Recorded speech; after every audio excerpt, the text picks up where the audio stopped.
Hi, this is Terry at Art of Toys, and today we are interviewing Lala Ortiz, one of our frequent artists. And Lala, can you tell us a little bit about yourself? I can. I am a local artist here in Sacramento. I do mystical beings and fantasy figures. I love clay. Mostly I work in polymer clay, but I will use any type of clay I can get my hands on. What inspires your art? Oh gosh, everything. Everything, and we talked about I live in Fair Oaks, so I am surrounded by water and trees and bees. I go walking through the trees almost every day, and I am inspired by the animals that walk by, the bees. You have animals, don't you? I have bunches of animals. I have dogs and fish and ducks and chickens and parrots. That's probably a little inspiration on your art right there. I see them on Instagram and Facebook all the time. Do you do art full time, or do you combine it with a career? Sometimes it's full time, and sometimes I have another job. So right now I am working part time at a local law firm for a short period of time. We're in the process of closing up that law firm, and then I'll be back to the studio full time. Okay. And how many years have you been doing your art? My whole life, really.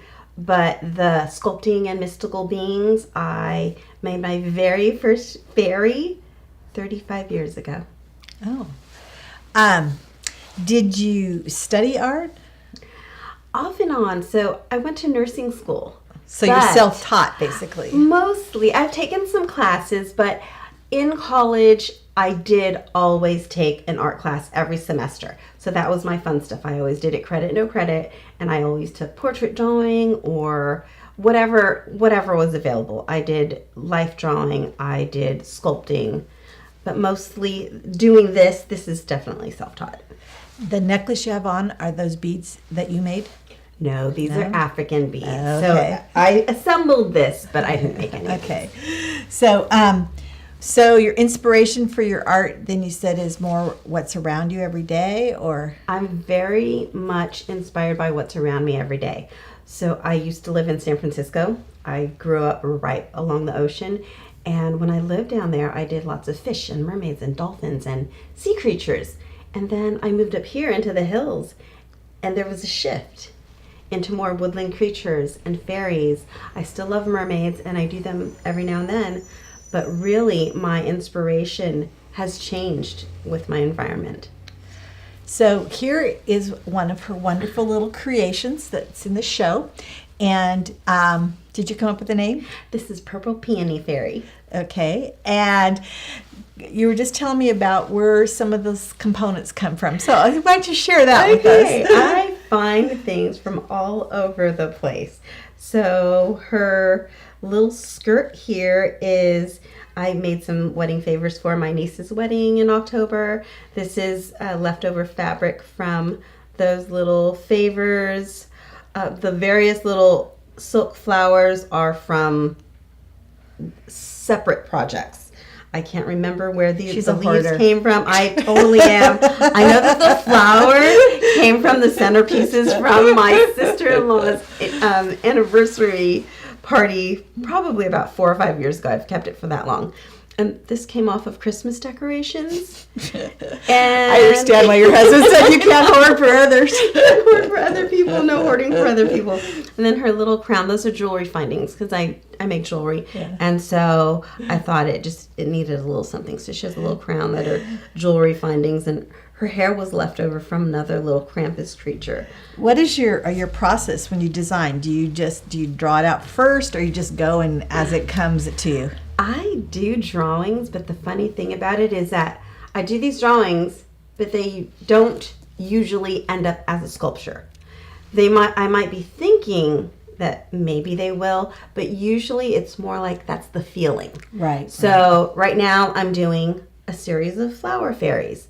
And so I've been drawing little fairy creatures, but what I'm drawing looks nothing like what I'm sculpting. Right. So when I get a lump of clay, I just go at it. I mean, it's a human like Comes type alive. figure. So I know what features look like, and I'll just start sculpting a face, sculpting their little bodies, and then they evolve and they tell me who they are. And sometimes I think I'm making a baby and I end up with an old grumpy gnome. And other times I think I'm going to get, a pretty lady and I end up with a child.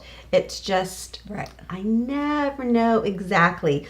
And this little one, at first I thought I was making a child, but then I guess she's going through puberty. So I think she's like a little tween because she has some boobs going on in there. I think she looks like a child. Yeah, well, no, I think she looks like your granddaughter. she does look like my granddaughter, but she has breasts, so she's gone through puberty or she's going through puberty. Hard So to I think see she's that. a little tween because they're in there. Do you have any art challenges you hope to tackle? Oh gosh. I know you're always trying to learn new stuff.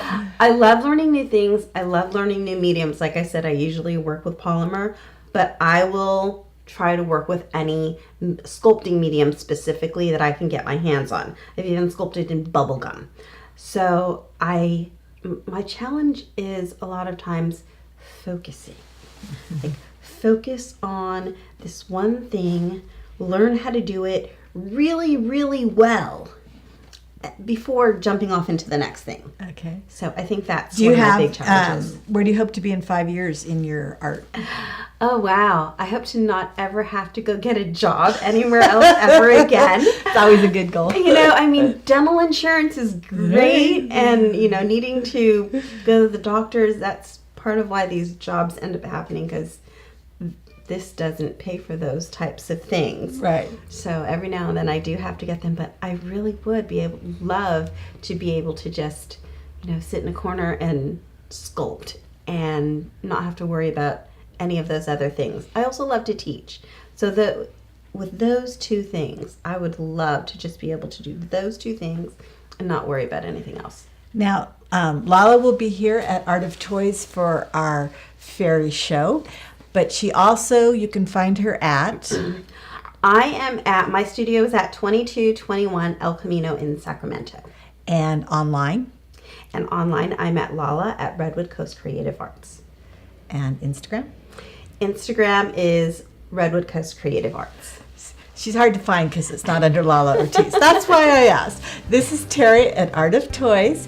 You can find us at 18th and L or in Sacramento in the gallery or at artoftoys.com. We also are on Facebook. Thank you. Thank you.